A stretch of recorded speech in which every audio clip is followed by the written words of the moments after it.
हाँ जी, कौन किसका लकीर पे चल रहा है, आज जो है भाई आपका यही बात करने वाला है, बताएगा। देखिए, यूट्यूब में जो है भोजपुरी यूट्यूबर लोग लकीर-लकीर का बहुत ही ज़्यादा बात करता है यहाँ पर। लेकिन जो है भाई आपका ना ही पक्ष में बतियाता है, ना ही विपक्ष में।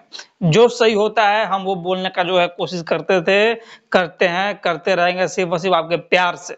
लेकिन जो है हम आपसे जानना चाहेंगे कि आप जो है किस स्टार के भोजपुरी में फैन हैं? कौन-सा स्टार ज़्यादा आपको अच्छा लगता है? कमेंट सेक्शन में जो है कमेंट करके भाई को ज़रूर बताइएगा। और देखिए हम जो है बात करने वाले हैं कि जैसा कि आप सब जानते हैं कि पावर स्टार पवन सिंह का जो है एक पोस्टर आ चुका है, जो कि गाना का डेट अभी फाइनल नहीं हुआ है कि ये गाना या टीज़र आएगा कब, लेकिन पोस्टर तैयार है, जिस पोस्टर का नाम है हरी हरी ओढ़नी, ठीक है?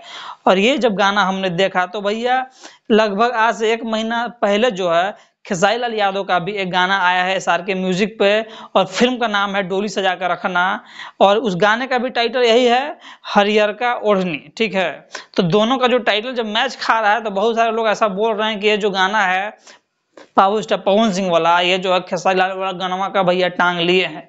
तो इसमें जो है कितना सच्चाई है और जो है कौन किसके लकीर पे चलता है, आपको क्या लगता है? आप खुद कमेंट सेक्शन में कमेंट करके बताइए। और अगला जो है वीडियो आप क्या चीज़ पर देखना चाहते हैं, किस टॉपिक पे आप किसका समर्थन करते हैं, ये भी भाई को बताइएगा। भाई मिलता है आपसे अगली बार, तब तक जय हिंद।